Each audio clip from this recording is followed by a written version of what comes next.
আওয়ামী লীগ পার্টির নাম ছিল কি আপনারা জানেন? আওয়ামী মুসলিম লীগ। তাহলে কেউ যদি আপনি যদি স্বেচ্ছায় দাঁড়িয়ে বলেন আমি মুসলিম না, তাহলে আপনাকে জোর করে মুসলিম বানানো যাবে? যেদিন থেকে আওয়ামী লীগ তার দলের নামের থেকে মুসলিম শব্দ বাদ দিয়েছে, সেদিন স্বেচ্ছায় সাগিয়ানে ইসলাম ধর্ম ত্যাগ করে মুরতাদ হয়ে গেছে, কাফের হয়ে গেছে, মুশরিক হয়ে গেছে, মুসলিম আর থাকে নয়। সুতরাং দলীয়ভাবে দল হিসেবে আওয়ামী লীগ কাফের, মুরতাদ সংগঠন। এই দলকে বুঝে শুনে যদি কেউ গ্রহণ করে তাহলে সেও মুরতাদ, সেও কাফের। তবে না বুঝে করলে আমি তার যে কাফের বলতেছি না। আবার ওদের আলাদা ধর্ম, ওদের চক্রান্ত অনেক গভীর ছিল। আপনারা দেখেছেন আল্লাহু আকবার তাকবীর তারা সহ্য করে নাই। কারণ কি জানেন? তারা তো কালেমাকে পরিবর্তন করেছিল কৌশলে, তুমি বুঝতে পারো নাই। ইসলামের কালেমা হচ্ছে লা ইলাহা ইল্লাল্লাহ। আল্লাহু আকবার মানে আল্লাহ সবচেয়ে বড়, আল্লাহর জয়, আল্লাহর বড়ত্ব ঘোষণা করবে। সেই জায়গায় তারা লা ইলাহা ইল্লাল্লাহ বাদ দিয়ে, আল্লাহু আকবার বাদ দিয়ে কালেমার প্রথম অংশ লা ইলাহার জায়গায় বসাইল জয় বাংলা। কি বসাইল? জয় বাংলা। এটা কালেমা লা ইলাহা ইল্লাল্লাহর পরিবর্তে এবারে মুহাম্মাদুর রাসূলুল্লাহর কি হবে? এটা আর এক অংশ। ও মুসলিম, ভালো করে বুঝে রাখো। তুমি যদি বুঝতে না পারো তাহলে স্লোগানটা ভালো করে খেয়াল করো।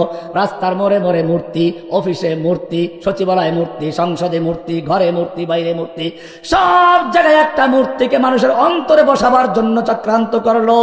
অন্তরায় হলো দেশের মানুষ মুসলিম আল্লাহর রসুলকে ভালোবাসে। আব্রাহা যখন খানায় কাবা নির্মাণ করলো, একটা নতুন কাবা বানাইলো, তার কাবা কেউ যায় না। চিন্তা করলো ওই পুরান কাবা থাকলে তো আমার কাবায় কেউ আসবে না, সেই জন্য পুরান কাবা ভাঙ্গার চক্রান্ত করলো। ঠিক তেমনি ভাবে পরিকল্পনা করলো মুহাম্মাদুর রাসূলুল্লাহর পরিবর্তে জয় বঙ্গবন্ধু স্লোগান বসিয়ে দিব। রসুল হিসাবে শেখ মুজিবকে বসাবে কাকে? ওদের নবীকে, নবী রসুলকে। বোঝেন নাই? পুরা কালেমাকে পরিবর্তন করতে হবে, সেজন্য বাধা হচ্ছে আল্লাহর নবী। এই জন্য শাহবাগের গণ জাগরণ মঞ্চ তৈরি করে একে বিতর্কিত করা, স্বয়ং আল্লাহর নবীর বিরুদ্ধে কুৎসা রটনা করা, আল্লাহর নবীর বিরুদ্ধে কল্প কাহিনী তৈরি করা, আল্লাহর নবীর বিরুদ্ধে অবমাননাকর কটূক্তি করার চক্রান্ত শুরু করে দিয়েছিল। উদ্দেশ্য ছিল নতুন প্রজন্মের অন্তর থেকে তাওহীদের বীজ মুহাম্মাদুর রাসূলুল্লাহ ভালোবাসাকে দূর করে তার জায়গায় বঙ্গবন্ধুর ভালোবাসা বসানো। বুঝতে পারছেন কালেমা কি? লা ইলাহা ইল্লাল্লাহ বাদ দিয়ে জয় বাংলা, মুহাম্মাদুর রাসূলুল্লাহ বাদ দিয়ে জয় বঙ্গবন্ধু। এই জন্য তারা রাষ্ট্রীয় স্লোগান বানাইছিল জয় বাংলাকে, ঠিক কিনা?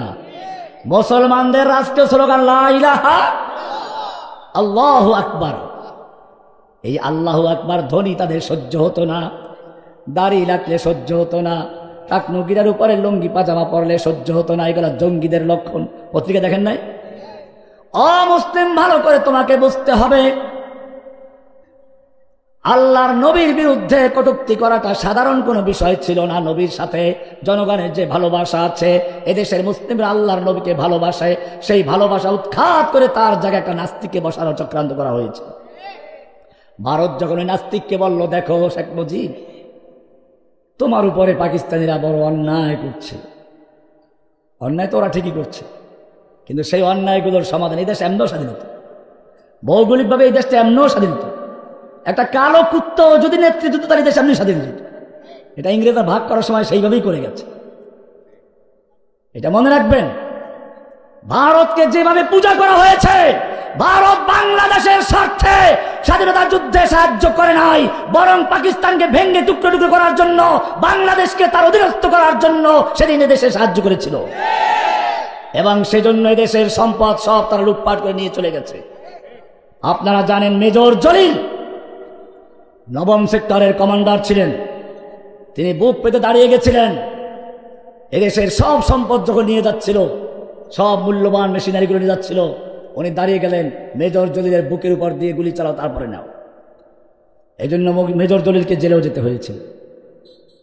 বুঝা গেল এই দাদারা মুসলিমদেরকে সাহায্য করেছিল ইসলামের জন্য নয়, এদেশের মানুষকে ভালোবেসে নয়, বরং পাকিস্তানকে ভেঙ্গে দুর্বল করে দেওয়াই ছিল তার মূল উদ্দেশ্য।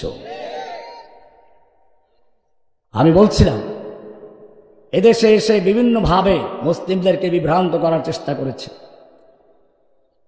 আল্লাহ রাব্বুল আলামিন পরিষ্কার জানিয়ে দিচ্ছেন, কুলিল্লাহুম্মা মালিকাল মুলক, তুমি যতই ক্ষমতা কুক্ষিগত করো, সমস্ত ক্ষমতার মালিককে। কুলিল্লাহুম্মা মালিকাল মুলক, হে নবী আপনি বিশ্ববাসীকে জানিয়ে দিন আল্লাহ হচ্ছে সমস্ত ক্ষমতার উৎস, সমস্ত ক্ষমতার মালিককে। সূরা আলে ইমরান 26 নম্বর আয়াত। তুতিল মুলকা মান তাশাউ, তুমি যাকে ইচ্ছে করো তাকে ক্ষমতা দান করো, ক্ষমতা দেওয়ার মালিককে। ওয়া তানজিউল মুলকা মিম্মান তাশাউ, আর তুমি যার থেকে ইচ্ছা ক্ষমতা ছিনিয়ে নাও, ক্ষমতা ছিনিয়ে নেওয়ার মালিকও কে? দেখেন না কেমনে ছিনিয়ে নিল, কি দামি দামি খাবার, 100 পদের খাবার তৈরি করেছে, বুফে সিস্টেমের খাবার তৈরি করে রেখেছে, কোটি কোটি টাকা বস্তা ভরা ছিল। কারণ কি জানেন? ওই দিন ছিল মূলত তারা জানে যে পরের দিন ছাত্র আমি ঢাকা দখল করবে, কাজে ওই দিন গুলি করে মারার জন্য তো শক্তির প্রয়োজন।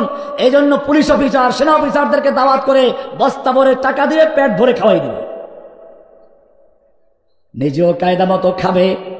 রমজান মাস আসলে যাতে করে ইফতারি ভালো না করে সব জিনিসের দাম বাড়াইয়ে দেয়, আর বলে খেজুরের পরিবর্তে বড়ই দিয়ে ইফতারি করো, বেগুনির পরিবর্তে মিষ্টি কুমড়া দিয়ে বেগুনি বানাও, পেঁয়াজ নাকি উনি তরকারিতে দেয়ই না। দেখেন না খাবার অবস্থাটা কি? গোটা জাতিকে লুটপাট করে। প্রত্যেকটা ব্যাংকে গেলে আপনি টাকা পাবেন না। আপনি 10 কোটি টাকা ব্যাংকে রেখেছেন, ব্যাংক বলবে এখন 50,000 নেন, মাসে মাসে 50 করে নেন, আপনার ওই 10 কোটি টাকা খাইতে খেতে নাতিও শেষ হয়ে যাবে। টাকাগুলো গেল কোথায়? দেশের সমস্ত সম্পদ লুটপাট করে এক ডাইনি পেতনি এসে সবগুলো পেটে ঢুকিয়ে এরপরে তল্পি তলপে স্বামীর বাড়ি সব নিয়ে পালিয়ে গেছে। আমি আওয়ামী লীগ, যুবলীগ, ছাত্রলীগ, পুলিশ লীগ সবাইকে বলবো, তওবা করো, মুরগির থেকে শিখো। একটা মুরগি তার বাচ্চাকে যখন কেউ দখল করে ছো মারে, চিড়ে ছো মারে, তার সাথে লড়াই করে, ঠিক কিনা? আর তোমাদের নেত্রী তোমাদের ব্যাপারে জানতো, দেশের মানুষ তো ভদ্র, সেই জন্য তোমাদেরকে চিড়ের মতো ছিঁড়ে খায় নাই। ওবায়দুল কাদের বলেছিল না কমপক্ষে 5 লাখ লোক মরবে, 5 লাখ মরেছে। কারণ সে জানতো আমরা যে দুর্নীতি করেছি এদেশের জনগণ সুযোগ পেলে রাস্তায় কুকুরের মতো পিটে পিটে হত্যা করবে, কিন্তু সেরকম করে না এদেশের জনগণ। কারণটা কি? ওই যে কুকুরে কামড়ালে কুকুরে পায়ে কামড়াতে হবে, সেই কল্পনা। আমি আওয়ামী লীগীদেরকে বলবো, একটা কুত্তা, স্ত্রী কুত্তা, তার বাচ্চাকে ধরে দেখেন না, সে হামলা করবে। আর তোমাদের নেত্রী তোমাদেরকে এরকম ভাবে অভিভাবকহীন রেখে গিয়ে, তোমাদেরকে একেবারে রাস্তায় রেখে গিয়ে তারপরে পালিয়ে গেলে একটু বলেও গেল না।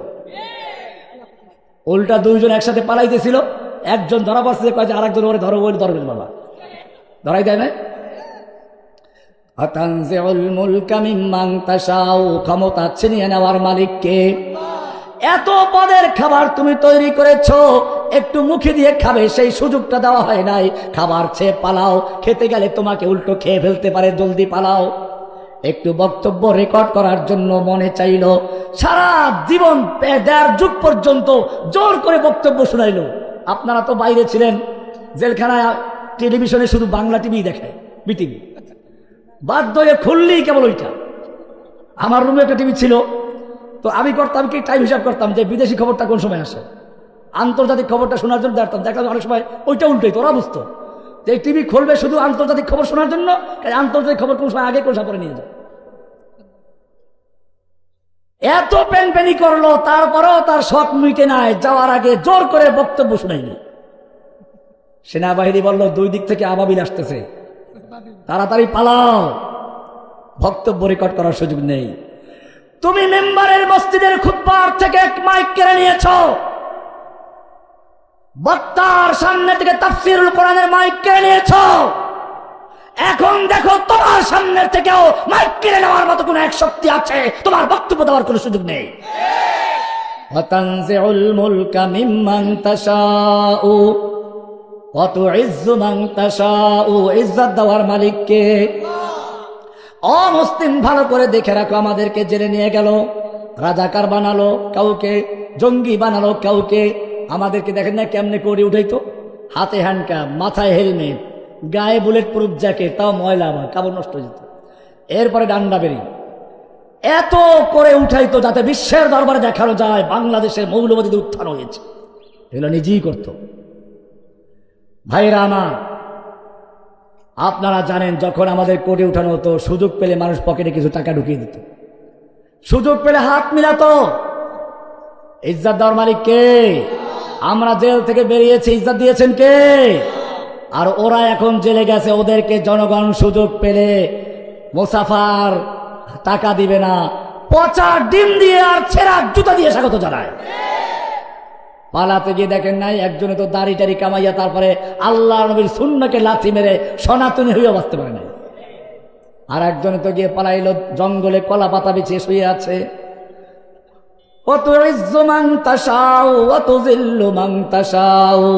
ইজ্জত দেওয়ার মালিককে, জলিল অপমান করার মালিককে, বিয়াদিকাল খাইর সব ক্ষমতার মালিককে। এটাই তাওহীদ, লা ইলাহা। ও মুসলিম, তুমি লা ইলাহা ইল্লাল্লাহ পড়ো, আবার তুমি বিশ্বাস করো সমস্ত ক্ষমতার মালিক জনগণ। মালিক কে? জনগণ কোনো ক্ষমতার মালিক না, সব ক্ষমতার মালিক কে? লা ইলাহা ইল্লাল্লাহ। ওই যে একটা পুরাতন বিল্ডিং এ রং করতে গেলে মানুষ আগে পুরাতন রংটা ঘষে মেজে ধুয়ে মুছে পরিষ্কার করে তারপরে নতুন রং করে, ঠিক কিনা? কারণ পুরাতন রঙের উপরে নতুন রং করলে ভিজে পুরাটাও যাবে, নতুনটাও যাবে। ঠিক তেমনি ভাবে একজন মুমিন যখন লা ইলাহা ইল্লাল্লাহ পরে ইসলামে প্রবেশ করে, লা মানে নেই, ইলাহা মানে কোনো মাবুদ যার আনুগত্য করা যায়, পূজা করা যায়, হুকুম মানা যায়, যার সংবিধান মানা যায়, সব উৎখাত করে মনকে ঘষে মেজে পরিষ্কার করে শুধু অন্তরে একজনকে বসায়, সে হচ্ছে লা ইলাহা ইল্লাল্লাহ। এটার নাম তাওহীদ। লা ইলাহা মানে নফি না করা, ইল্লাল্লাহ হলো ইসবাত মানে হা করা। লা ইলাহা মানে তাখলিয়া মানে খালি করা, ইল্লাল্লাহ মানে তাহলিয়া মানে পূরণ করা।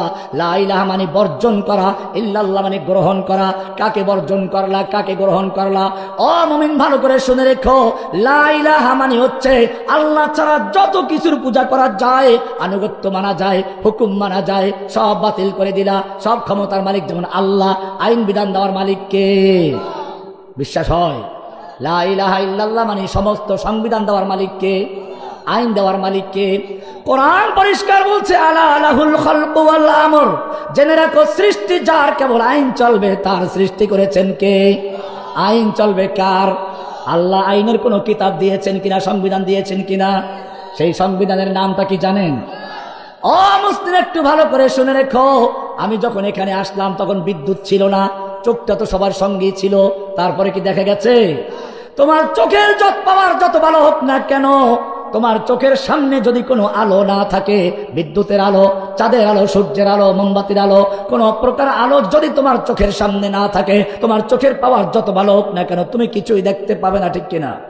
ঠিক তেমনি ভাবে তুমি যত বড় বিজ্ঞানী হও, জ্ঞানী হও, তোমার জ্ঞান চোখের সামনেও যদি একটা বিশেষ আলো না জ্বলে, তাহলে তুমি কিছুই বুঝতে পারবে না। তুমি নিজেকে বানরের সন্তান ভাবতে শুরু করবে, ওরাং ওটানের সোনার সন্তান ভাবতে শুরু করবে, হনুমানের বাচ্চা ভাবতে শুরু করবে, কারণ তোমার চোখের সামনে কি নাই? সেই বিশেষ আলো হচ্ছে কদ জাআকুম মিনাল্লাহি নূরুন ওয়া কিতাবুম মুবিন। এজন্যই তো গোটা জাতিকে, নিজেরাও বানরের বাচ্চা, গোটা জাতিকে বানরের বাচ্চা বানাবার জন্য চক্রান্ত করেছিল, ঠিক কিনা? ওরা আসলেই বানরের বাচ্চা। কোরআনের আর রহমান সূরা পড়বেন, আর রহমান, আর রহমান আল্লামাল কোরআন খলাকাল ইনসান। আল্লাহ বলছেন আর রহমান, আল্লাহর নাম। খলাকাল, আল্লামাল কোরআন, শিক্ষা দিয়েছেন কোরআন। খলাকাল ইনসান, সৃষ্টি করেছেন মানুষ। ও রব্বুল আলামিন, তুমি তো উল্টা বলে ফেললে। আমরা তো দুনিয়াতে আগে এসেছি, খলাকাল ইনসান আগে, আল্লামাল কোরআন, কোরআন শিখি পরে। তুমি উল্টা কেন বললে? আল্লাহ রাব্বুল আলামিন বললেন, না না, আমি উল্টা বলি নাই। যদিও তোমরা মানুষ হিসেবে সৃষ্টি হয়েছ আগে, কিন্তু যতক্ষণ পর্যন্ত তুমি কোরআন শিক্ষা না করবে, যতক্ষণ পর্যন্ত তোমার জ্ঞান চোখের সামনে কোরআন না আসবে, ততক্ষণ তুমি মানুষ নও। ওই যে দেখো, ঢাকা বিশ্ববিদ্যালয় থেকে, সর্বোচ্চ বিশ্ববিদ্যালয় থেকে সর্বোচ্চ ডিগ্রি নিয়ে পাশ করে, তারপরেও দেখো পয়লা বৈশাখে কেউ ভল্লুকের মুখোশ, বাঘের মুখোশ, হনুমানের মুখোশ, ভুতুম পেটকার মুখোশ পরে আসে। কারণ কি? তারা জাতিকে জানাচ্ছে, আমরা যত বড় শিক্ষিত হই না কেন, আমরা কিন্তু বাঘ, ভল্লুক, ভুতুম পেঁচা হয়ে তোমাদের সামনে আগমন করছি। এ কারণে আল্লাহ বলছেন আর রহমান, আল্লামাল কোরআন খালাকাল ইনসান। যখন তুমি কোরআন শিক্ষা করবে, তোমার জ্ঞান চোখের সামনে কোরআনের আলো জ্বলবে, এরপরে তুমি সত্যিকার মানুষ হয়ে যাবে। এই জন্য কোরআন বলছে, ইন্না আনজালনা ইলাইকাল কিতাবা বিল হাক্কি, হে নবী আমি আপনার প্রতি একটা কিতাব নাজিল করেছি, কোরআন নাজিল করেছি সত্য সহকারে। কি জন্য? মানুষ মরলে তাবিজ খতম পারবে সেজন্য। কি জন্য? তাবিজ লেখার জন্য, নাকি রোগী হইলে প্লেটে লিখে ধুয়ে ধুয়ে খাইবে সেজন্য? কোরআন পরিষ্কার বলছে, না না, এই সব করার জন্য নয়। লিতাহকুমা বাইনান নাসে বিমা আরাকাল্লাহ, এই কোরআন দিয়ে তুমি দেশ চালাবে, এই কোরআন দিয়ে তোমার সংসদ চলবে, আদালত চলবে, ব্যাংক চলবে, সমাজ চলবে, রাষ্ট্র চলবে। কি দিয়ে? আল্লাহর নবী রাষ্ট্র চালিয়েছেন কি দিয়ে? সাহাবায়ে কেরাম রাষ্ট্র পরিচালনা করেছেন কি দিয়ে?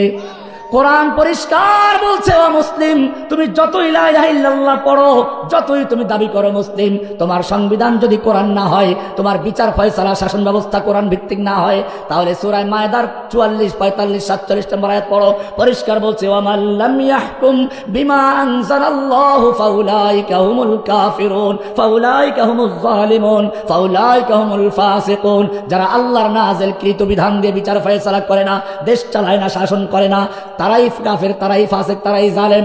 এরপরে আল্লাহ রাব্বুল আলামিন সূরা নিসার 60 নম্বর আয়াতে পরিষ্কার করে বলছেন, আলাম তারা ইলাল্লাযীনা ইয়াজউমুনা আন্নাহুম আমানু বিমা উনজিলা ইলাইকা ওয়া মা উনজিলা মিন ক্বাবলিক। হে নবী, আপনি কি ওই সমস্ত লোকদেরকে দেখেন নাই যারা দাবি করে আমরা, হে নবী, আপনার প্রতি নাযিলকৃত কিতাব কোরআন বিশ্বাস করি, ওয়া মা উনজিলা ইলাইকা মিন ক্বাবলিক, আপনার পূর্বে যত কিতাব নাযিল হয়েছে সব বিশ্বাস করি, সব কিতাব মানি, কিন্তু বিচার ফয়সালার ক্ষেত্রে মানে না, আদালতে মানে না। ওয়ায়ুরিদুনা আইয়াতাহাকামু ইলাত তাগুত, তারা বিচার ফয়সালার ক্ষেত্রে ব্রিটিশের আইনের কাছে যায়, তাগুতের আদালতে যায়। ওয়াকাদ উমিরু আইয়াকফুরু বিহি, তাদেরকে আদেশ করা হয়েছিল আল্লাহর আইন মানতে, তাগুতকে বর্জন করতে। ওয়ায়ুরিদুশ শাইতানু আইয়ুদিল্লাহুম দালালাম বাঈদা।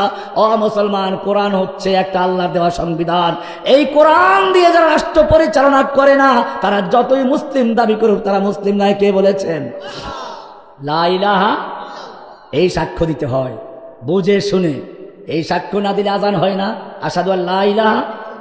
এই সাক্ষ্য না দিলে ইকামত হয় না। এই সাক্ষ্য দিয়েছেন স্বয়ং আল্লাহ, শাহিদাল্লাহু আন্নাহু লা ইলাহা ইল্লাহু। ও মুসলিম, তোমাকে যদি জিজ্ঞেস করি, বলো এমন কোন সাক্ষ্য আছে যেই সাক্ষ্য আল্লাহ নিজে দিয়েছেন? বলতে হবে সেই সাক্ষ্যর নাম কি? লা ইলাহা। আবার যদি জিজ্ঞেস করি, কুল আইয়ু শাইইন আকবারু শাহাদা, বলো সবচেয়ে বড় সাক্ষ্য কোনটি? তাও উত্তর লা ইলাহা। কি আছে লা ইলাহা ইল্লাল্লাহর ভিতরে? অমুসলিম, ভালো করে একটু উদাহরণ দিলেই বুঝবে। একটা লোক 0 লেখছে, 0 0 0, কোনো মূল্য আছে?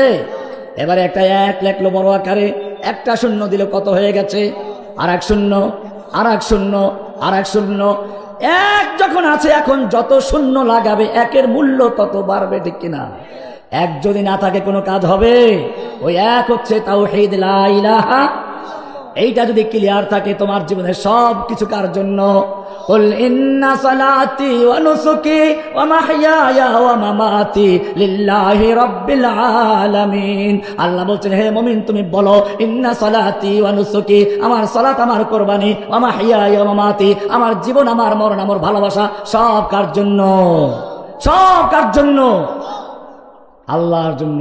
এইটা যদি ক্লিয়ার থাকে তাহলে সব ঠিক থাকবে, সব বাদ। একটা ছেলে রাস্তায় একটা মেয়ে পছন্দ হয়েছে, ধরে নিয়ে আসছে, ধরে এনে তাকে উজু করাইছে, গোসল করাইছে, সুন্নতি তরিকা সব। এরপরে যায় নামাজ বিছিয়ে দিল, কোরআন পড়ায়, হাদিস পড়ায়, ওমরা করতে মক্কায় নিয়ে যায়, মদিনা নিয়ে যায়। ও মুসলিম, সব কিছু মানে কঠোর শরিয়া মেনে ঘর সংসার করে, কিন্তু বিয়ে করে নাই। কি করে নাই? কি করে নাই? বিয়ে করে না। তো বিয়ে করা ছাড়া এই শরিয়াত মেনে ঘর সংসার করার কোনো মূল্য আছে? ঠিক তেমনি ভাবে তোমার যদি লা ইলাহা ইল্লাল্লাহ ক্লিয়ার না থাকে, সব ক্ষমতার মালিক আল্লাহ, তার জায়গায় তুমি বিশ্বাস করো ক্ষমতার মালিক জনগণ। আল্লাহ বলছেন বিধান দেওয়ার মালিক আল্লাহ, তুমি মনে করো সংসদে আল্লাহর আইন বাতিল করতে পারে। আল্লাহ বলছেন মদ হারাম, তুমি কইলা লাইসেন্স থাকলে হালাল। আল্লাহ বলছেন সুদ হারাম, তুমি বলা লাইসেন্স থাকলে হালাল। ব্যাংকগুলো চলে সুদে না? মুসলিম দেশের ব্যাংক সুদে চলে কি করে? আল্লাহ তো সুদকে হারাম করেছেন, পরিষ্কার বলে দিয়েছেন, ওয়া আহাল্লাল্লাহুল বাই'a ওয়া হাররামার রিবা। আল্লাহ তাআলা রিবাকে, সুদকে হারাম করেছেন আর ব্যবসাকে হালাল করেছেন। সূরা বাকারা 275 থেকে পড়বেন। একটু সামনে গিয়ে আল্লাহ বলছেন, ইয়া আইয়ুহাল্লাযীনা আমানুত্তাকুল্লাহ, হে ঈমানদারগণ তোমরা আল্লাহকে ভয় করো, ওয়া দারু মা বাকিয়া মিনার রিবা ইন কুনতুম মুমিনিন, তোমাদের যত পাওনা সুদ আছে সব সুদগুলো বর্জন করে দাও যদি সত্যি মুমিন হও। ফাইল্লাম তাফআলু, যদি সুদ বর্জন করতে না পারো, ফাযানু বিহারবিন মিনাল্লাহি ওয়া রাসূলিহি, তাহলে আল্লাহ এবং আল্লাহর রাসূলের সঙ্গে যুদ্ধের ঘোষণা করে দাও। কার সঙ্গে যুদ্ধ? ও মুসলমান, আল্লাহর এই হুকুম কি আছে, বাস্তবায়ন আছে? তাহলে হুকুম তুমি আল্লাহর মানো না, পড়ো লা ইলাহা। তুমি তো ওই নেত্রীর মতোই হয়ে গেলা, কোরআন পড়ে, তাহাজ্জুদ পড়ে, মগর আল্লাহর হুকুম মানতে রাজি না, আল্লাহর বিধান মানতে রাজি না, কোরআন তেলাওয়াত শুনতে রাজি না, কোরআনের ওয়াজ শুনতে রাজি না। সবগুলো বরবাদ, সব হিন্দুদের কাছে চলে গেছে, এটা প্রমাণ করলো। সব করেছিল দেশে ভণ্ডামি করা, কি করার জন্য? তুমিও তো সেই ভণ্ডামি করছো। এই জন্য মনে রাখতে হবে, শুরুতেই বলেছিলাম, আল্লাহর নবী বললেন তোমাদের অবস্থা হবে গোসাউন কা গোসাই সাইল, সেই তুফানের উপরে ভাসমান খড়কুটার মতো। কুফফারদের তরিকায় তোমরা চলবে, কুফফাররা যেদিকে নেয় ওই তুফানের মতো সেদিকে যাবে। বাতাস ঘুরে দিচ্ছে, আরেকদিকে চলে গেছে, পানি আরেকদিন আরেকদিকে চলে গেছে। এরপরে আল্লাহর রাসূল বলছেন, সাহাবায়ে কেরাম বলেন, ইয়া রাসূলুল্লাহ, এর কারণটা কি? আল্লাহর হাবিব ফরমান, হুব্বুদ দুনিয়া ওয়া কারাহিয়াতুল মাউত। ও সাহাবীরা শুনে রেখো, ওই যে মুসলিমদেরকে ধ্বংস করার জন্য সব কাফেররা ঐক্যবদ্ধ হবে, এত সাহস করবে কেন জানো? ওই সময় তারা আল্লাহর রাস্তায় জীবন দিতে ভয় করবে। তোমরা যেরকম জীবন দিতে ভয় করো না, রোম সম্রাটের তো পারস্যের সম্রাটের সঙ্গে ওমর বিন খাত্তাবের যুগে যুদ্ধ হচ্ছে। একদিকে মুসলিম সেনাপতি খালিদ বিন ওলীদ মাত্র 30,000 সৈন্য নিয়ে মাঠে আছেন, আর একদিকে পারস্যের সেনাপতি রস্তম 3 লক্ষ সৈন্য নিয়ে মাঠে আছে। গোয়েন্দারা রাত্রে গেছে রস্তমের তাঁবুতে, মুসলমানদের তাঁবুতে, খালিদ বিন ওলীদের তাঁবুতে চলে গেছে। গিয়ে দেখে মুসলমানরা সব ভোর রাত্রে কান্নাকাটি করছে। গোয়েন্দারা গিয়ে রস্তমকে বলল, পারস্যের সেনাপতি রস্তম, শোনো, মুসলমানদের সঙ্গে আমাদের যুদ্ধ করাই লাগবে না, ওরা ভয় পেয়ে কান্নাকাটি করতেছে, কানতে কানতে বালিশ ভিজে ফেলেছে। রস্তম চিন্তা করলো, আচ্ছা ঠিক আছে, যেই সৈন্যরা কান্দে ও বেলা যুদ্ধ করবো। 3 লাখ সৈন্য থেকে 2 লাখ সৈন্য রিজার্ভে রাখলো, 1 লাখ নিয়ে নামলো। যুদ্ধ যখন শুরু হয়ে গেল, যেই সব মুসলিম সৈন্যদের ব্যাপারে রিপোর্ট ছিল তারা কাঁদছে, কান্নাকাটি করে। একজন সৈন্য ওদের হাজার হাজার সৈন্যকে লাশ করে স্তূপ করে দিচ্ছে, যেদিকে যাচ্ছে কাতার ফাঁকা করে দিচ্ছে। পূর্ণিমার চাঁদ যেরকম কালো মেঘের মধ্যে ঢুকে পড়ে, মুসলিমদের একজন সৈন্য সেরকম ভাবে হাজার হাজার কাফেরদের ভিতরে ঢুকে পড়ে পরিষ্কার করে ফেলছে। রস্তম বলল, যুদ্ধ থামাও, গোয়েন্দাদেরকে আবার পাঠাও। এর পরবর্তী রাতে আবার ভোর রাতে গোয়েন্দাদেরকে পাঠালো, যাও মুসলিমদের অবস্থাটা যাচাই করে দেখো কি আসল ব্যাপারটা। আজকে গিয়েও দেখে মুসলিমরা ঠিকই কান্নাকাটি করছে। রিপোর্ট ভালো, আগেরটাও সঠিক, কিন্তু এইবারের গোয়েন্দা বহুদর্শী, বহু বিচক্ষণ, বহু অভিজ্ঞতা সম্পন্ন। তারা চিন্তা করলো, ঠিক আছে কান্নাকাটি তো করে, কিন্তু কেন কাঁদবে এটাও তোমাদের জানা দরকার। এইবারে তারা কান্নার ভাষা বোঝার চেষ্টা করছে।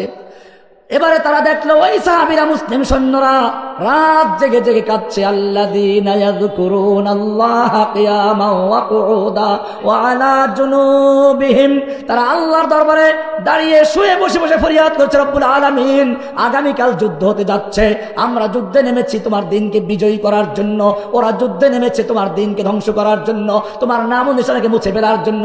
ও রব্বুল আলামিন, আমাদের শক্তি দান করো, বাহুতে শক্তি দাও, ঈমানে শক্তি দাও, আমরা যেন যুদ্ধ করতে করতে ওদের কাফেরদের লাশ বানিয়ে দিতে পারি, আমরা যেন যুদ্ধ করতে করতে শহীদ হয়ে যাই, টুকরো টুকরো হয়ে যাই, আমাদের লাশ যেন খুঁজে না পাওয়া যায়, আমাকে শক্তি দাও, সাহস দাও। গোয়েন্দারা বুঝলো এরা কান্দে ঠিকই, তবে আমাদের ভয়তে না, আমাদের মারার জন্য। রস্তমকে গিয়ে জানাল, রস্তম, মুসলিম সৈন্যদের বিরুদ্ধে যুদ্ধ করে বিজয় লাভ করার স্বপ্ন দেখো না। রস্তম বলল, ব্যাপার কি, মুসলিমদের সৈন্যকে আমাদের চেয়েও বেশি? বললো, না তা তো অনেক কম। বলে, তাহলে কি অস্ত্র অনেক বেশি? না তাও তো কম। তাহলে কি ওদের গায়ে শক্তি বেশি? না শক্তিও কম। রস্তম খেপে গেল, অস্ত্র আমার বেশি, সৈন্য আমার বেশি, শক্তি আমার সৈনিকদের গায়ে বেশি, ভয় দেখাচ্ছ কেন আমাকে? গোয়েন্দারা বলল, রস্তম শুনে রেখো, হতে পারে অস্ত্র তোমার বেশি, সৈনিক তোমার বেশি, শক্তি তোমার সৈনিকদের গায়ে বেশি, কিন্তু জেনে রাখো তোমার সৈনিকদের কাছে সুন্দরী যুবতী নারী আর মদের পেয়ালা যত বেশি প্রিয়, মুসলিম সৈনিকদের কাছে আল্লাহর রাস্তায় জীবন দেওয়া তার চেয়ে বেশি প্রিয়। ভাইরা আমার, আল্লাহর নবী সেটাই বলেছেন, হুব্বুদ দুনিয়া ওয়া কারাহিয়াতুল মাউত। আল্লাহর নবী নিজেও জীবন দেওয়ার জন্য উৎসর্গ করেছিলেন নিজেকে। ইতিহাস পড়ুন। তোমরা তো মনে করেছো এমনি, দেখো না, এই আবু সাঈদ জীবন দিয়েছে, বাংলাদেশ বিজয় হয়েছে, ঠিক কিনা? জীবন না দিয়া যদি দৌড় দেয় তা বিজয় আসছে? এর চেয়ে বড় সমাবেশ আগে হয় নাই বাংলাদেশে? পেরেছে? পারে নাই কেন? কারণ আবু সাঈদের মতো কেউ বুক পেতে দেয় নাই। কোরআন পরিষ্কার বলছে, আম হাসিবতুম আন তাদখুলুল জান্নাহ, তোমরা কি মনে করেছো জান্নাতে এমনি চট করে ঢুকে পারবা? ওই যে আপনি চট করে আসবে বলছে না, চট করে আসো, চট করে, চট পড়ে আসো। বাংলার জনগণ তোমার জন্য অপেক্ষায় আছে। বিডিআর বিদ্রোহের নামে তুমি দেশের সেনাবাহিনীকে হত্যা করেছ। সেনা হত্যার বিচার করতে গিয়ে, বিডিআরদের হত্যা করেছ, তার বিচার করতে গিয়ে তোমাকে ফাঁসির মঞ্চে ঝুলাবার জন্য দেশের জনগণ অপেক্ষা করছে। তুমি শাপলা চত্বরে তাওহীদি জনতার বুকে গুলি চালিয়েছ, রাতে বাতি বন্ধ করে দিয়ে নিষ্পেষিত করে দিয়েছ। তুমি চট করে ঢুকে পড়ো, শাপলা চত্বরের তাওহীদি জনগণ তোমার জন্য অপেক্ষা করছে। তুমি চট করে এলে পরে তোমাকে চট পড়িয়ে আদালতে নিয়ে বিচারের মাধ্যমে ফাঁসির মঞ্চে ঝুলাবার জন্য প্রস্তুত আছে। তুমি চট করে ঢুকে পড়ো। তুমি তোমার নাপাক মুশরিক, তোমার অবৈধ স্বামীকে বাংলাদেশে আনার জন্য ব্রাহ্মণবাড়িয়াতে, হাটাজারিতে শত শত যুবকের রক্ত ঝরিয়েছ। তুমি চট করে আসো, এদেশের তাওহীদি জনতা ব্রাহ্মণবাড়িয়া শহীদদের বিচার করতে গিয়ে, হাটহাজারি শহীদদের বিচার করতে গিয়ে তোমাকে ফাঁসির মঞ্চে ঝুলাবার জন্য প্রস্তুত হয়ে যাচ্ছে। তুমি সাংবাদিক সাগর রুনিকে হত্যা করেছ। তুমি নিজেকে নাটক সাজিয়েছ, বারবার আমাকে মারে, আমাকে হত্যা করে 21 আগস্টের বোমা হামলা তুমি নিজে চালিয়েছ। এরপরে দেশে আলেম ওলামাকে হত্যা করেছ। ফাঁসির রায় আদালত থেকে বেকসুর খালাস পেয়েছে। বোঝা গেল এই সমস্ত চক্রান্ত বারবার সে বিশ্বকে দেখাতো মোরে মারে। বরিশালের ভাষায় কয় না, বাচ্চারা কয় না, মা বাবার কাছে গিয়ে বলে আব্বু আব্বু মোরে মারে ও। সেরকম বারবার নিজে এই সমস্ত নাটক সাজাইতো ভারতকে দিয়ে।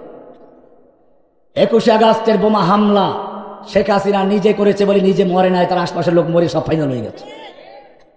এগুলো সব নাটক।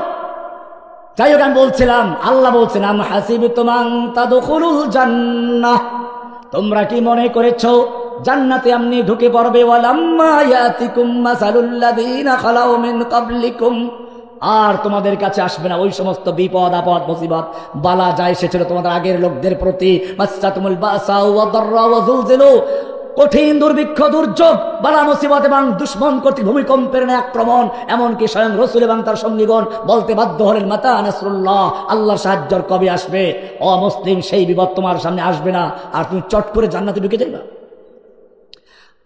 আল্লাহর নবী মক্কায় চলে আসছেন মদিনার থেকে উমরা করার জন্য, ইহরামের কাপড় পরা। হুদায়বিয়া পর্যন্ত আসার পরে বাধা প্রাপ্ত হলেন, আর ঢুকতে দেওয়া হলো না। আল্লাহর নবী ওসমানকে পাঠালেন, যাও মক্কায় গিয়ে বুঝাও লোকদেরকে আমরা উমরা করতে এসেছি, যুদ্ধ করতে আসি নাই, আমরা ইহরামের কাপড় পরিধান করা অবস্থায় আছি, যুদ্ধের পোশাক নাই। মক্কার লোকেরা চিন্তা করলো এই তো সুযোগ। মুহাম্মদ সাল্লাল্লাহু আলাইহি ওয়াসাল্লাম নিজে, তার সঙ্গে 1400 সাহাবী, তাও আনসার মুহাজিরদের ক্রিমগুলো চলে আসছে। এই কয়টা লোক মারতে পারলে আমাদের আর কোনো চ্যালেঞ্জ থাকবে না, বাপ দাদা ধর্ম নিয়ে আমাদের কোনো আশঙ্কা থাকবে না। কিন্তু একটু তো ভয় আছে, দেখি ওদের শক্তিটা কেমন। এজন্য তারা একটা গুজব ছড়িয়ে দিল ওসমানকে হত্যা করা হয়েছে। আল্লাহর নবী যখন শুনলেন ওসমানকে হত্যা করা হয়েছে, হাদিস পড়ুন, বসে বসে তাসবিহ পড়েন নাই, বদদুয়া করে ফু দিয়ে উড়িয়ে দেবেন এই সমস্ত না। আল্লাহর নবী তাবুর থেকে বেরিয়ে জোরে ডাক দিলেন, ইয়া সাহাবাস শাজারা, ওহে গাছের নিচে অবস্থানকারী সাহাবীরা বেরিয়ে আসো। 1400 সাহাবায়ে কেরাম বেরিয়ে আসলেন। আল্লাহর নবী নিজের হাত বিছিয়ে দিলেন, এরপরে বললেন আমার হাতের উপর হাত রেখে বায়াত করো, ততক্ষণ পর্যন্ত ওসমান হত্যার বদলা নিতে গিয়ে হয়তো আমরা সকলেই শহীদ হয়ে যাব, নতুবা মক্কা বিজয় করে ছাড়বো, একটা লোক বিস্পা হবে না। কে কে তৈরি আছো? 1400 সাহাবায়ে কেরাম আল্লাহর নবীর হাতে হাত রেখে বায়াত করলেন। এক পর্যায়ে আল্লাহর নবী নিজের বাম হাতটা ডান হাতের উপর রেখে বললেন এটা ওসমানের হাত, যাতে ওসমান এই বায়াত থেকে বঞ্চিত না হন। এই বায়াতের খবর মক্কায় ছড়িয়ে গেল। সাহাবায়ে কেরাম কবিতা পড়তে লাগলেন, নাহনুল্লাযীনা বায়াউ মুহাম্মাদা আলাল জিহাদি মা বাকিনা আবাদা, আমরা সে জাতি যারা আল্লাহর নবীর হাতে হাত রেখে বায়াত করেছি, আমাদের দেহের সঙ্গে যতক্ষণ পর্যন্ত রূহ থাকবে, দেহের সঙ্গে মাথা থাকবে, ততক্ষণ পর্যন্ত আমরা পিছপা হব না, পালাবো না, হয়তো শরিয়াত নয় শাহাদাত, এটাই আমাদের জীবনের পথ। এই বলে তারা কবিতা পড়তে লাগলেন। মক্কায় খবর ছড়িয়ে গেল, ভয় পেয়ে গেল। বোঝা গেল যদি আজকে বাংলাদেশে ঐক্যবদ্ধভাবে একক নেতৃত্বের অধীনে সবাই ঐক্যবদ্ধ থাকতে পারো এবং এরকম একটা জীবন দেওয়ার জন্য পণ করতে পারো, জেনে রাখবে এদেশের ইস্পানের সৈনিকেরা, সন্ত্রাসীরা তোমাদের সন্ত্রাস করা দূরের কথা, এই বায়াতের ধাক্কায় দিল্লি গিয়ে পর্যন্ত 10 জগ পানি পান করবে। ঐক্যবদ্ধ থাকতে হবে। আল্লাহর নবীর এই বায়াতের খবর মক্কায় পৌঁছে গেল। এবারে মক্কার লোকেরা ওসমানকে নিয়ে আসলো, না না ওসমানকে আমরা মারি নাই, আমরা সন্ধি চুক্তি করার জন্য আসছি, হুদায়বিয়ার সন্ধি সেই ইতিহাসে। এই খবর শুধু মক্কা পর্যন্ত নয়, এই বায়াতের খবর 7 আসমান ভেদ করে, লৌহ কলম ছেদ করে আল্লাহর আরশ পর্যন্ত পৌঁছে গেছে। সূরা ফাতহ এর 10 নম্বর আয়াত নাযিল হয়ে গেছে, লাকাদ রাদিয়াল্লাহু আনিল মুমিনিনা ইয ইউবাইউনাকা তাহতাশ শাজারা। আল্লাহ তাআলা মুমিনদের প্রতি সন্তুষ্ট হয়ে গেছেন, রাজি হয়ে গেছেন, খুশি হয়ে গেছেন যখন তারা আপনার হাতে হাত রেখে বায়াত করছিল গাছের নিচে বসে। শুধু রাজি খুশি নয়, এরপরে আল্লাহ তাআলা 18 নম্বর আয়াতে বলছেন, ইন্নাল্লাযীনা ইউবাইউনাকা, হে নবী যারা আপনার হাতে হাত রেখে বায়াত করছে, ওরা আপনার হাতে হাত রেখে বায়াত করছে না, ইন্নামা ইউবাইউনাল্লাহ, ওরা সরাসরি আল্লাহর হাতে বায়াত করছে। কার হাতে? ইয়াদুল্লাহি ফাওকা আইদিহিম, তাদের হাতের উপরে স্বয়ং আল্লাহর হাত ছিল। বলেন সুবহানাল্লাহ। যেই নবী রাস্তা দিয়ে চলতে গেলে মেঘ ছায়া দেয়, যেই নবী পেশাব করতে গেছেন আড়াল করার কিছু নেই, খেজুর গাছ এসে আড়াল করে দিয়েছে। যেই নবী কোরআন পড়ে মুখস্থ করতে গেলে ঠোঁট নাড়াচাড়া করছেন, একটু কষ্ট হচ্ছে, আল্লাহ তাআলা সঙ্গে সঙ্গে ওহী নাযিল করে বলছেন, লা তুহাররিক বিহি লিসানাকা লিতাজালা বিহি, হে নবী আপনি কোরআনকে দ্রুত মুখস্থ করার জন্য ঠোঁট নাড়াচাড়া করবেন না। ইন্না আলাইনা জামাহু ওয়া কুরআনা, নিশ্চয় গোটা কোরআনকে নূর বানিয়ে আপনার সিনায় জমা করে দেওয়ার দায়িত্ব আমি আল্লাহ নিজে গ্রহণ করেছি। শুধু এতটুকুই নয়, আল্লাহর নবী মজলিসে কথা বলছেন, একজনের আওয়াজ একটু নবীর আওয়াজের চেয়ে বড় হয়ে গেছে, সঙ্গে সঙ্গে ওহী নাযিল হয়ে গেছে, ইয়া আইয়ুহাল্লাযীনা আমানু লা তারফাউ আসওয়াতাকুম ফাওকা সাওতিন নবী, হে ঈমানদারগণ খবরদার খবরদার নবীর আওয়াজের চেয়ে জোরে আওয়াজ করে কথা বলবি না। এমনটা যদি করিস, ওয়ালা তাজহারু লাহু বিল কওলি কাজাহরি বা'দিকুম লিবা'দিন, তোরা নিজেরা যেমন পরস্পরে কথা বলিস এরকম চিল্লাচিল্লি করবি না। এমনটা যদি করিস, তাহবাতা আমালুকুম ওয়া আনতুম লা তাশউরুন, তোদের জীবনের সমস্ত নামাজ রোজা হজ যাকাত জিহাদ কিতাব সব বরবাদ হয়ে যাবে, টেরও পাবি না। কি মায়া নবীর জন্য, নবী জোরে কথা, নবীর উপরে দিয়ে জোরে কথা বললে ওহী নাযিল হয়ে যায়, নবী কোরআন মুখস্থ করতে গিয়ে কষ্ট করলে ওহী নাযিল হয়ে যায়। শুধু এ পর্যন্তই নয়, নবী তাহাজ্জুদ পড়তে গিয়ে পা ফুলে গেলে আল্লাহ কয়, না না এত কষ্ট করা দরকার নেই। ইয়া আইয়ুহাল মুযাম্মিল, ও কামলিওয়ালা জাগো, রাত্রি জাগরণ করো, তবে শুনে রেখো, কুমিল লাইলা ইল্লা কালিলা, রাত্রি জাগরণ করো, ভালো ইবাদত করো, ঠিক আছে, কিন্তু সারা রাত্র জাগার দরকার নাই। নিসফাহু আও ইনকুস মিনহু কালিলা, অর্ধেক রাত্র বা তার চেয়ে একটু কম বা তার চেয়ে একটু বেশি। তুমি সারা রাত্র ইবাদত করলে খুশি হও, আমি আল্লাহ তোমাকে একটু ঘুমান্ত দেখলেও খুশি হয়ে যাই। যে নবীর জন্য এত মায়া, এত মহাব্বত। এইবারে আমি আপনাদের জিজ্ঞেস করতে চাই, এই নবীকে যখন তায়েফের ময়দানে পাথর মারা হচ্ছিল আল্লাহ দেখতে পাচ্ছিলেন কিনা? তায়েফের ময়দানে আমি এই লেকচার দিয়েছি, হয়তো আপনারা শুনেছেন, ইন্টারনেটে আছে। তায়েফের সেই পাহাড়গুলো দেখাচ্ছিলাম আর এই কথাগুলোই বলছিলাম। আল্লাহ নবীকে তায়েফের ময়দানে পাথর মেরে মেরে রাস্তায় লুটিয়ে ফেললো, আল্লাহ দেখতে পাচ্ছিলেন কিনা? ফিরাবার ক্ষমতা ছিল কিনা? ফিরাইছিল। এত মায়া নবীর জন্য, একটু আগে যা বললাম, এখন সে মায়া গেল। ওহুদের যুদ্ধে আল্লাহর নবী লোহার পোশাক পরে যুদ্ধ করছেন, মাথায় লোহার হেলমেট, শরীরে লোহার বর্ম পরা আছে। এক কাফের এসে এমন জোরে আঘাত করলো, আল্লাহ নবীর মাথার লোহার টুপিটা ভেঙ্গে গালে ঢুকে গেল, দুটো দাঁত পড়ে গেল, লোহাটা ভিতরে রয়ে গেল। যুদ্ধের পরে দুজন সাহাবী কামড় দিয়ে বের করার চেষ্টা করলেন, তাদেরও দাঁত পড়ে গেছে। কি যন্ত্রণা! একটু যদি দাঁতে ব্যথা হয় তুমি পাগল হয়ে যাও, নাচতে শুরু করো। আর নবীর গাল ভেঙ্গে লোহা ঢুকে পড়েছে। আল্লাহ কি দেখতে পাচ্ছিলেন না? আল্লাহর ফিরাবার ক্ষমতা ছিল কিনা? ফিরাইছিল। কেন ফিরান নাই? চিন্তা করো মুসলমান। ওই কারণ ওই জায়গাতে হুব্বুদ দুনিয়া ওয়া কারাহিয়াতুল মাউত। আল্লাহ রাব্বুল আলামিন শিক্ষা দিয়ে দিলেন, ও মুসলিম, যদি বিজয়ী বেশে থাকতে চাও দুনিয়ায় যদি মাথা উঁচু করে থাকতে চাও, তোমার নবীকে যুদ্ধ করতে হয়েছে, রক্তাক্ত হতে হয়েছে, দান দান শহীদ করতে হয়েছে, লোহার পোশাক পরতে হয়েছে, রাস্তায় লুটিয়ে পড়তে হয়েছে। কিয়ামত পর্যন্ত যারা নবীর আদর্শে চলবে, নবীর সুন্নাহ মেনে যারা দিন কায়েমের জন্য কাজ করবে, দিনকে বিজয়ী করতে যাবে, তাদের এই পথেই কাজ করতে হবে। লাকাদ কানা লাকুম ফি রাসূলিল্লাহি উসওয়াতুন হাসানাহ, তোমাদের জন্য নবীর জীবনের মধ্যে রয়েছে উত্তম আদর্শ। না আব্রাহাম লিঙ্কনের মধ্যে একথা বলা হয় না লাকাদ কানা লাকুম ফি আব্রাহাম লিঙ্কন উসওয়াতুন হাসানাহ, লাকাদ কানা ফি কার্ল মার্কস উসওয়াতুন হাসানাহ, লাকাদ কানা লাকুম ফি লেনিন উসওয়াতুন হাসানাহ। লেনিনের জীবনের মধ্যে তোমার আদর্শ নেই, কার্ল মার্কসের জীবনের মধ্যে তোমার আদর্শ নেই, আব্রাহাম লিঙ্কনের জীবনের মধ্যে তোমার আদর্শ নেই। তোমার আদর্শ আছে লাকাদ কানা লাকুম ফি রাসূলিল্লাহি উসওয়াতুন হাসানাহ। আল্লাহর নবী যেভাবে বদর বিজয় করেছেন, উহুদে বিজয় করেছেন, হুনাইনে বিজয় করেছেন, মক্কা বিজয় করেছেন, কিয়ামত পর্যন্ত যদি ইসলামকে বিজয় করতে চাও, ওই নবীর পথে আসো, সব তন্ত্র মন্ত্র বাদ দিয়ে ইসলামের পথে চলে আসো। আল্লাহর নবী যেই পথে গেছেন তুমি সেই পথে আছো। আবু সাঈদ তোমাকে আবার দেখিয়ে দিল, যদি বুক পেতে দিতে পারো, শহীদ হতে পারো, তোমার জন্য রাস্তা খোলা আছে। আর যদি কাপুরুষের মতো মিছিল করতে যাও, একটা পটকা পড়লে দৌড় দিয়ে সব পালাও, তাহলে পুলিশ ওই যে কথা বললো, এই আপা একটা মরলে 10টা সামনে দাঁড়ায়, 4টা সামনে আছে। অমুসলিম এটাই নিয়ম।